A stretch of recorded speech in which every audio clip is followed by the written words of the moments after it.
All right, boys. You guys know we had to do it as we are going to be using all of the KONOSUBA characters in Demonic Beast. Now, I'm not gonna lie to you, man.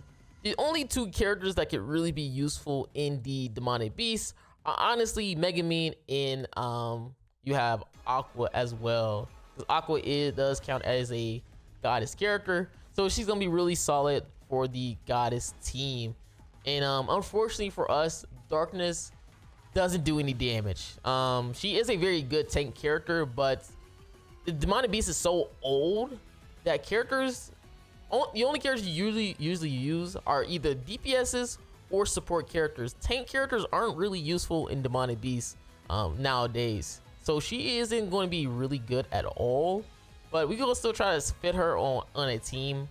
Maybe the bird, I might fit her on a team just to say I use all kind of super characters. But this is going to be a fun video. Again, I'm gonna use all of them. Obviously, they're gonna be in their own specific teams. Some people are probably gonna be used more than others, but again, hopefully you guys enjoyed the video. Make sure you guys like and subscribe again, and let me know in the comments which is your favorite kind of super character from this collab. And hopefully you guys enjoyed the video. All right, so you already know how it goes. We usually start off with pretty much going with the bird, and then we obviously go in order. Now again, I'm not gonna be using them all in a full team in terms of the kind of super characters. I'm pretty much gonna be using them in a kind of individually sometimes if the team pretty much is really good. And the good thing about pretty much Megumin is that she is a human character, which humans already is very powerful versus the Demonic Beast, especially in bird. So having another DPS character for humans is really nice for players who unfortunately don't have the other type of DPS characters that have like a single target or something, or pretty much hit hard in general. So she is definitely gonna be a good pick if you do want to have a little bit of fun of using her in the bird. Obviously she won't be able to be useful in floor 4, but if you want to go to floor 1 to 3, she is gonna be a really nice character. And I have a Darkness. I'm not gonna lie, the only reason why I have Darkness is just so I can say, yo, I use all the kind of super characters in Demonic Beast. I'm not even gonna lie to you. Unfortunately, she is a tank character. So unless there's a boss where pretty much I have to take a lot of damage or kind of redirect some of the damage that I may take, unfortunately, that's not gonna be very good in Demonic Beast. Again, currently right now, all the Demonic Beasts are pretty much very old.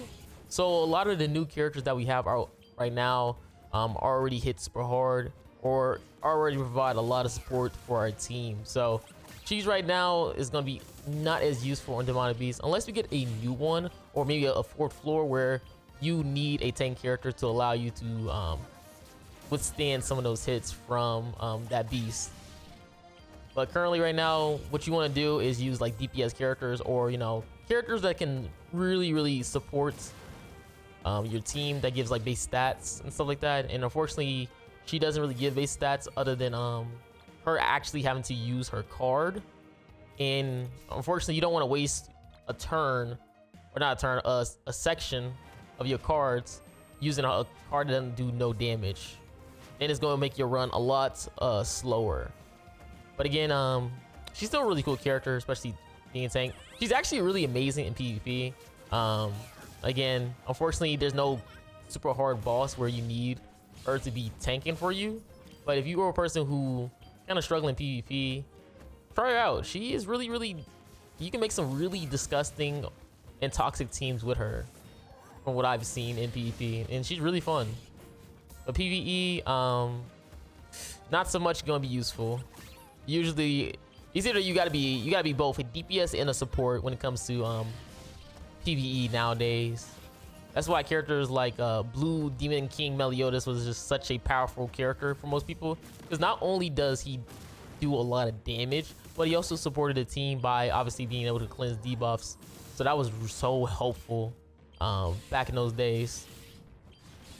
And then again, obviously, pretty much most of the characters that come out that are like festivals, they pretty much are both the same thing, where they might provide like some basic stats, a shield, and do damage at the same time. So this time we go on the deer.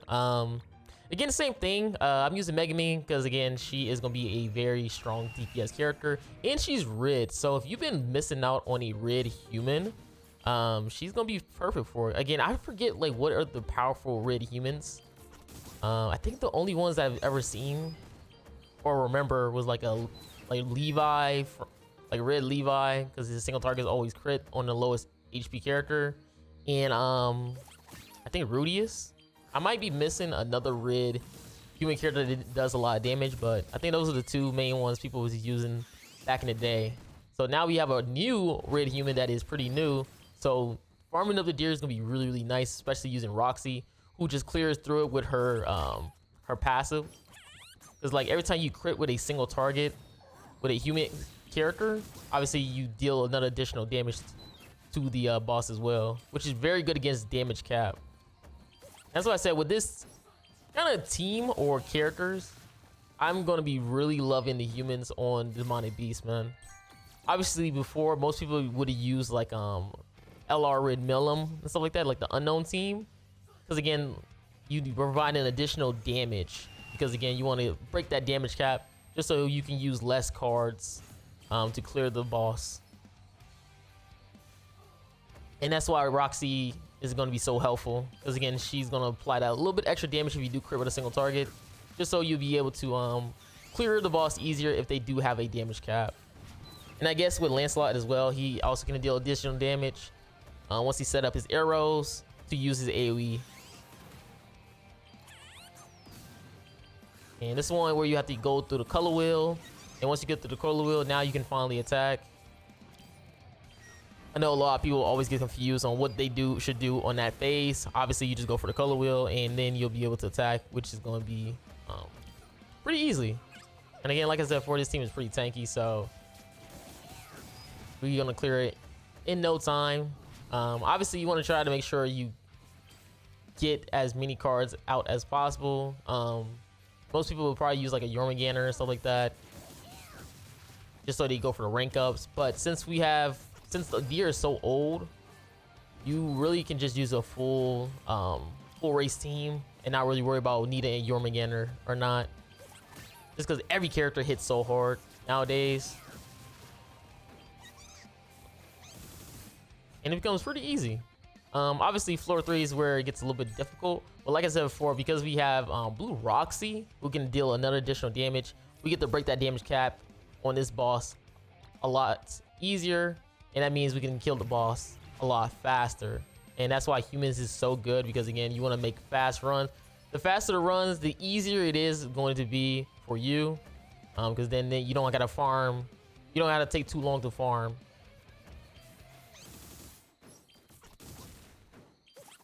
You just gotta be careful, because obviously with Megumin, you want to make sure you don't ult, because if you ult, then you pretty much take yourself out of the battle, and that can be pretty annoying, especially because again, you want to make sure every character is able and willing to attack. That's why I'm not using Darkness, because again, Darkness doesn't do any damage, so it should be pretty much useless for this type of fight.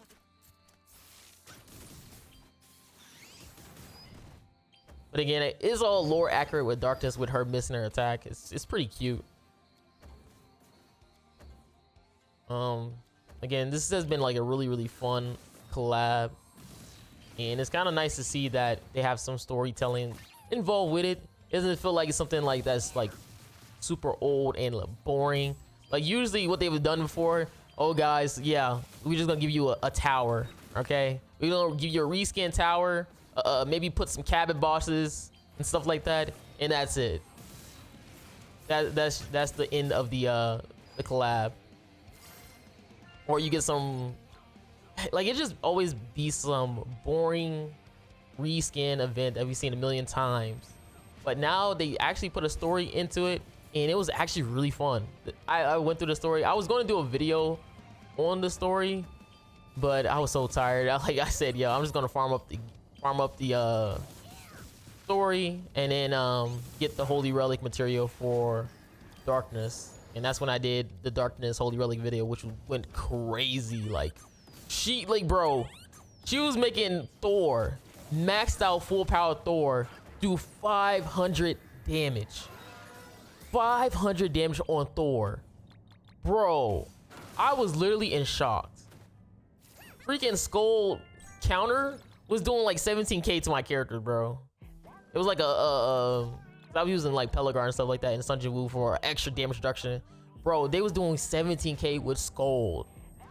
Skull, man. The character who, like, literally last week was doing like a 2 million damage with her counter. Putting fear in everybody's hearts. Because they was afraid that if they get hit with that counter, it'd be GG for the entire team. And she was barely doing any damage when it came to darkness. Crazy, man. That's why I say darkness is so good in PvP. So I don't even mind that she's not really good in PvE. Just because, again, like, she's just so good in PvP. Like, she makes the human team so much fun. I'm gonna make so many human videos. Y'all gonna get tired of me, I ain't gonna lie, with the human videos. Like, I have so many ideas. Somebody wanted me to use like Halloween Slater and stuff like that. Like right now I'm about to ult with Megamine right here, and you're gonna see I'm about to take myself out. So now Megamine card is useless, but luckily enough I didn't pull any cards. Oh, okay, man. I actually pulled one of her cards, which is kind of crazy, man. I was not expecting to pull one of her cards. Again, that's the only issue when it came with Megamine Ultimate is obviously once you take yourself out, if you start pulling mad cards of her, it is pretty much useless at that point until you ult again with yeah, to get you out of that state. But again, we got to be on the last one. Again, this team was actually like really fast. It's been really cool seeing how well this team performs. Obviously, because again, we're using a human team. Obviously, we get to chip down the boss pretty fast. I used that card last because it was a single target, and you do get an attack related buff afterwards because I am using Rid Thor. So yeah, again, the only issue sometimes is that my team is so fast that if I got maximum gauge on somebody, if I don't have maximum gauge on somebody, it's a possibility I could be frozen. But luckily, the freeze was hit Megamine, which is why you saw nobody got frozen. So now I have a free attack, and I'm just gonna ult again. I need to probably not try to ult so many times just in case I pull a bad hand, but it's all good now because now it's GG, and that's game. And again, it was so much fun using the Roxy team. Hopefully, more fun teams come out more for this human team. And now we got Aqua. Now, as you can see with Aqua is really powerful in Nidhogg because again, she is a goddess character. Now, she is a goddess support character as well. So she's kind of filling out the slot that you would technically use for Summer Margaret. So for the people who somehow do not own Summer Margaret, Aqua is going to be a very good replacement. Some people will say she even better than Summer Margaret. Some will say that. So she is going to be really solid. Again, if you do not have Summer Margaret, which is actually really surprising to me that she was going to be this good on his team. And then she'd be full healing you as well too. So you don't even have to worry about missing out on heals or needing certain types of actions to heal. Because I think the problem what I had with Summer Margaret, I think last time, is that the only way you could heal with Summer Margaret is that you had to cleanse while having a debuff on you. And that was like really annoying because again, not every time or every phase the Nidhogg boss will debuff you. So it's kind of a struggle. I think now with Mael, I think it's not as bad because I think doesn't Mael Mama does work on the Demonic Beast? I forget right now in my head. Like this is a whole voiceover, so I might see it right here. And then I remember, okay, no, it doesn't work. So, okay, so it didn't work. So now I thought I had to think about it for myself because I was thinking about and thought about like the goddess team and how good it is right now with this Aqua. So yeah, that's what was my problem with Summer Margaret, is that because you had no debuff on you, some moments if you use her cleanse card, you did not heal. So now you have Aqua who gives you a heal right here and supports you as good as Summer Margaret, and can deal some really good damage too. And yeah, so it's the same premise. Obviously, you're just gonna go through the Nidhogg using both Mael and Freya. If you don't have the green Freya, you can always use the red one. Obviously, I use the green one just because, again, those double single targets actually hit really, really hard. But again, that's only if you do not have Freya. And oh my god, and then you also got to remember that with Aqua Ultimate, it boosts up all your stats as well too. So now I'm super tanky right now. Look at that. I'm taking no damage.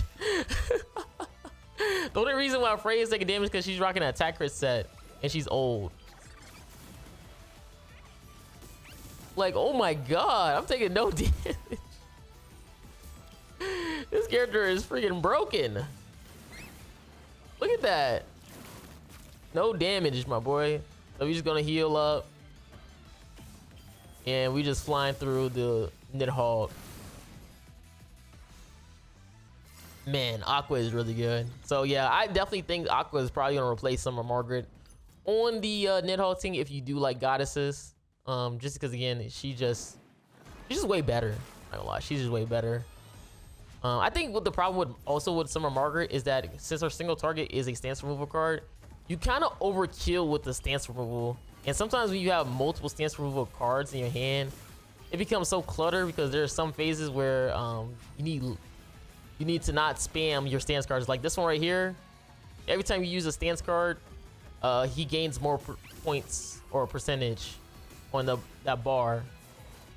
So right now I just went to 13 because I did use a stance. So you get like 15 every time you use a stance card on this guy, which you don't want to do because you want to make sure that bar is at 0 once he's at 1 HP and stuff like that, so you can kill.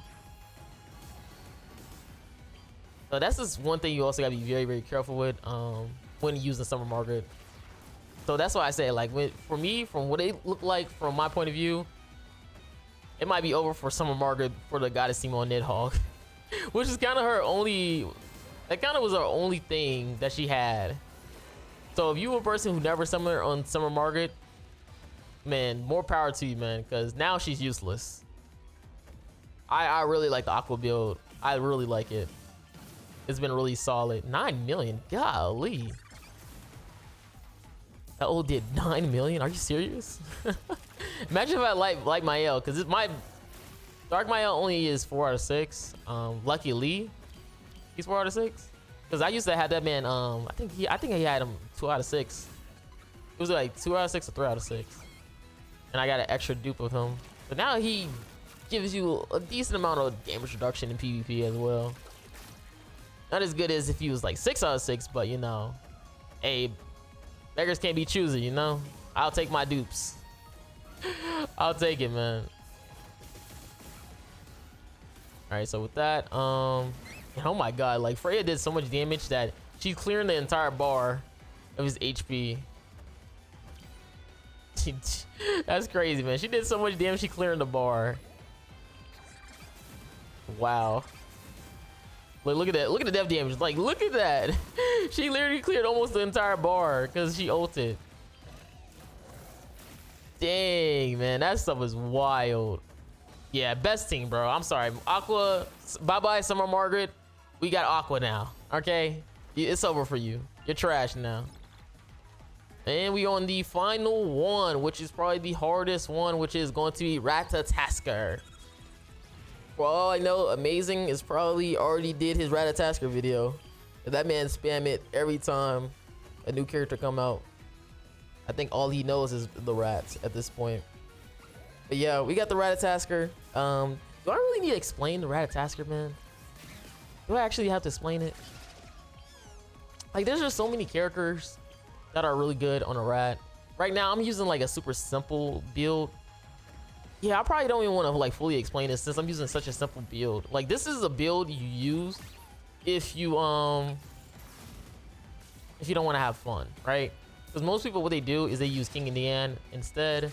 But since my team is kind of like a little bit fragile, where Megumin doesn't really support everybody on my team, using Liz is gonna be really nice because, again, Liz supports everybody. And unfortunately, King and Diane, she doesn't support your entire team. But I'm using this one just to play it safe. Save guys. Again, there are some really cool teams that people have came up with for the Ratatasker. I think I've done a video on one of them. I'm trying to remember. It was like one where I used pretty much no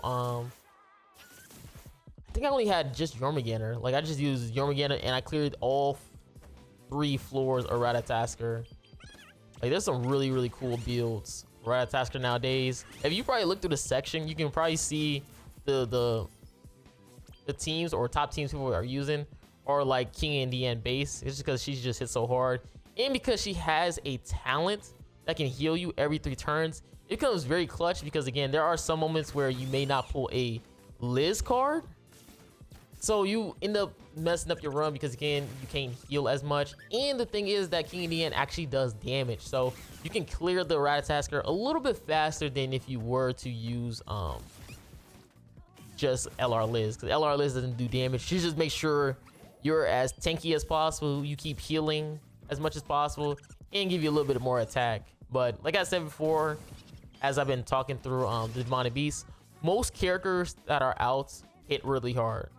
Okay, there's not a character that you see in PvP that don't really hit hard. Okay, if you take the character in PvP and put it in PvE, Demonic Beast, you're literally one-shotting Demonic Beast characters. Like Mazzino can destroy this Ratatasker.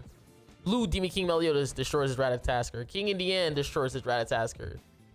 Again, just so many characters that are new in our DPSs just destroy Demonic Beasts and stuff like that.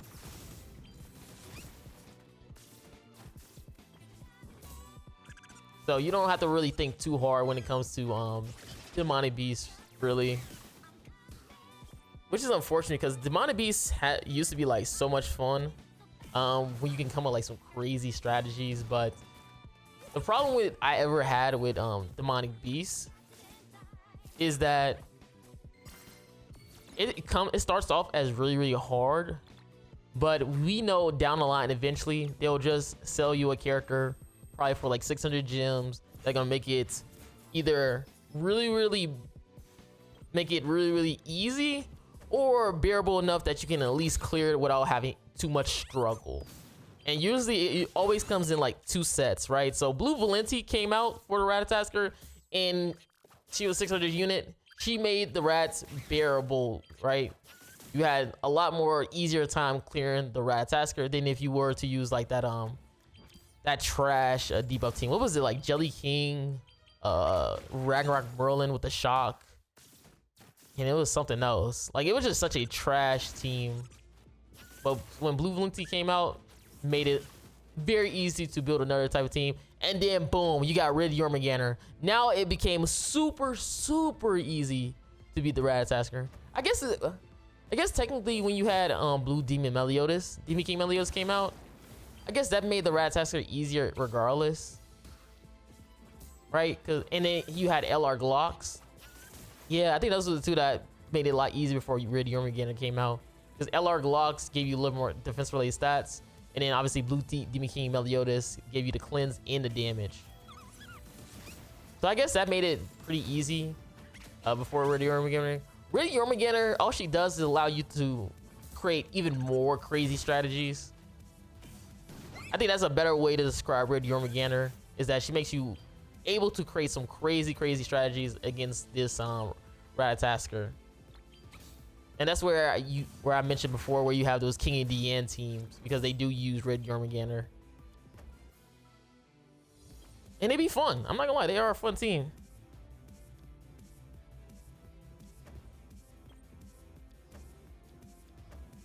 And then you got Megumin. Again, Megumin on the Ratatasker is a fun character. Like, she hits hard. Obviously, the whole issue with her is that if you ult, you just know that she's gonna be pretty much out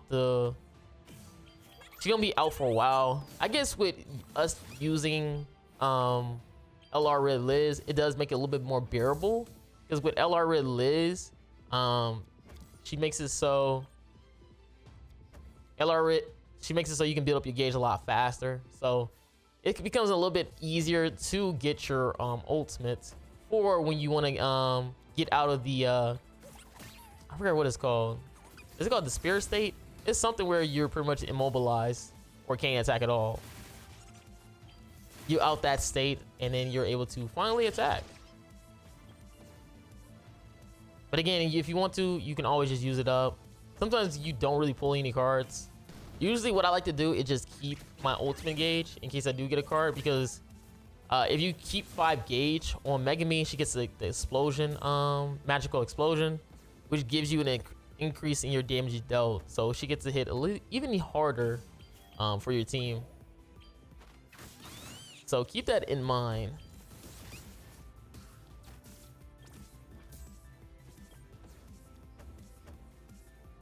I guess with this, you can probably just go for, yeah, Yormagana card.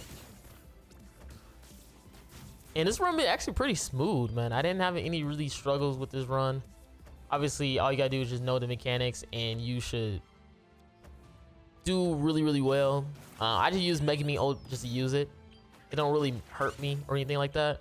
Just because, again, this boss is pretty simple and easy. And this is where it comes really hard using Megami, is because usually what you want to do when she's in a state where she's pretty much immobilized and that guy is holding her, is that you want to move her cards to gain an additional 2 gauge, just so she can build up her ultimate faster again. But like I said before, because you're using her on a demonic beast and using Liz, you can kind of passively do it by just ulting. But if you do want to just use it up, you can do that as well, or even just move it just in case you want to save it for next time, because again, she still hits really, really hard.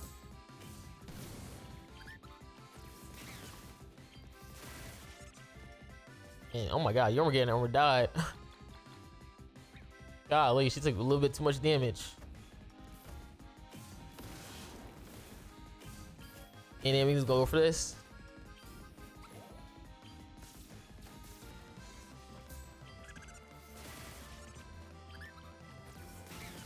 Yeah, that's really good damage. Yeah, we really felt that one. So now Megami is back into the field. Now we can actually use our cards, and she hits really hard as well. Look, that was like 1,000,000, right? Another 1,000,000. I think that was like damage cap. And we're just gonna leave the boss alive a little bit right here, just in case I kill. But if I don't kill, that's fine. And we're gonna use Liz card. So in case if I don't kill, I at least have my ultimate again for Liz, so we can make sure we had full HP on the next phase, but we still kill regardless. So that's really good for us. And now we're gonna be on the final phase of the Ratatasker. And like I said before, we're using the most simple build possible. I wish I could have used like a human build, but I was looking at some of those human characters who have like a bleed, and they sucked. I'm not gonna lie. Like, there was some terrible characters. Like, this one had like Mikasa with a bleed. I'm like, oh my god, I'm not using no Mikasa. Like, her passive, I think it was like her passive or holy relic doesn't even work. Oh yeah, it's a holy relic that you really want. Her holy relic doesn't even work on demonic beast. So I didn't even use or even try to attempt it. Would have been pretty funny and cool, but again, it's not worth the hassle trying to make some weird and unique build or team, especially against the Ratatasker, which can take a very long time of playing already with the normal characters. Like, even with the normal characters, it's very long. So why would I want to make it even longer by trying to use like a meme?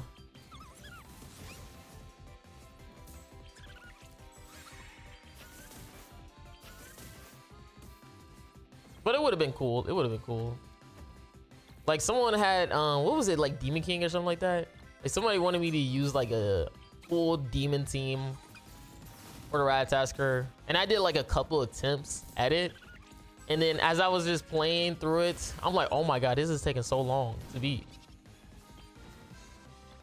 Like, it's some moments where there's some cool teams. Like, I think I even did a video. I think I did a video where, like I said before, I used like a Ratatasker team that had that had no Valenti, right?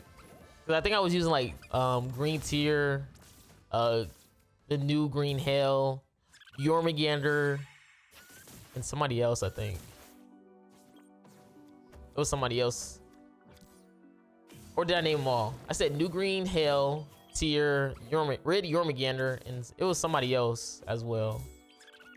Was it Milone? Oh no, it was Shion. It was Shion. Oh, okay, yeah, that's what the team. Okay, so I used that team to defeat all 3 floors of the Ratatasker, and it did take a minute because I couldn't figure out the phase 3 on how to make the Ratatasker move until somebody in the comments of when I posted the video told me is that he moves when you actually use 2 debuffs. And I thought it was like 2 debuffs of an actual debuff that will proc, but the more I looked at it, it was more so a debuff in general at all. So that's how you technically can move the boss during that time, but I didn't know, so it made me kind of upset that I found that out afterwards, because I had to stall for that last one, man. But it was cool, it was pretty fun. Again, if you didn't see that video, man, again, check it out, especially if you don't have blue Valenti somehow. The only reason I say somehow you don't have blue Valenti is because they have been putting Valenti in a lot of free banners. Like, I mean, like, I'm talking about the banners where they give you actual tickets and to summon, and they done that like multiple times.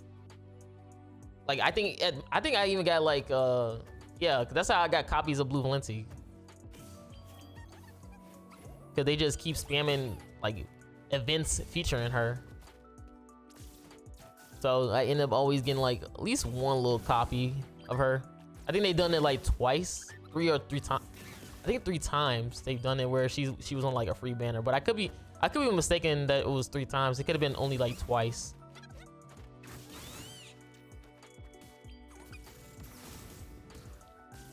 Or maybe you just had bad RNG that you didn't pull her on those free banners. I forgot, that's sometimes also true. Like, maybe you just unlucky and didn't pull her on those banners.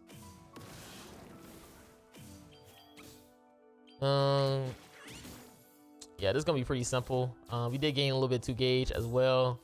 No, the cool thing about Megumin is that she does clear a stance with her single target. So using her single target, you could clear that stance that this Ratatasker does put, which does apply or reflect damage towards you. Again, it's not nothing crazy unless you don't got good lifesteal. Because if you don't have really good lifesteal, it could actually kill you. So I'm about to break the stance and then just attack randomly. Like, that's really nice that you have a card that can clear a stance.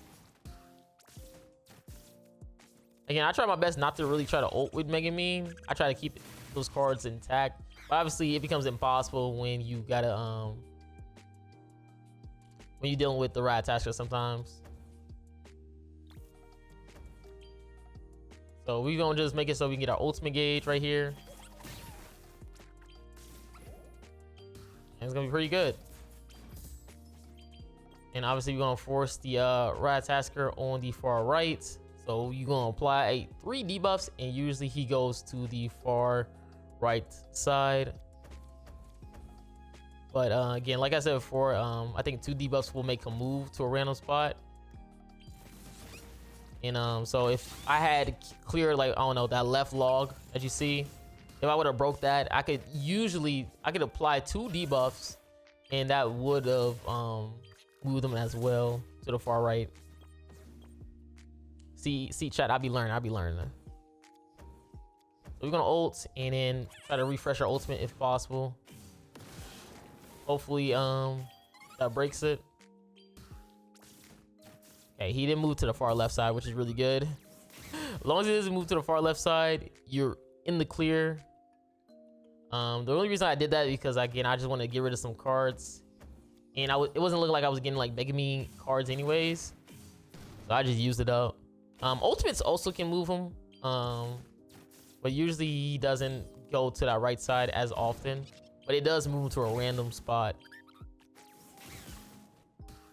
as well.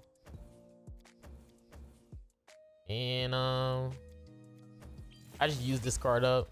I technically, actually, yeah, me using this was actually a really good play because again, the boss is going to move, and I want to have that the ability to stop me from getting those food poisoning so much. And I can just break that middle lock as well with the ultimates. That also helps. So with me having my ultimate now I can finally get her off the immobilized state. All right, so now I can finally free Mega Me now. And I'm just gonna ult and heal up just so I can guarantee that my characters don't die. Now, usually you want to always try to refresh or cycle your Liz ultimate. So usually you want to use a Liz ult and then her card so you can keep your ultimate going. But like I said before, my team is so tanky that it doesn't really matter. Especially because you got your Jormungandr to protect you from the food poisoning to begin with. So now we're gonna ult. Single target. And AoE, which does a lot of damage because again, he does have a lot of gauge.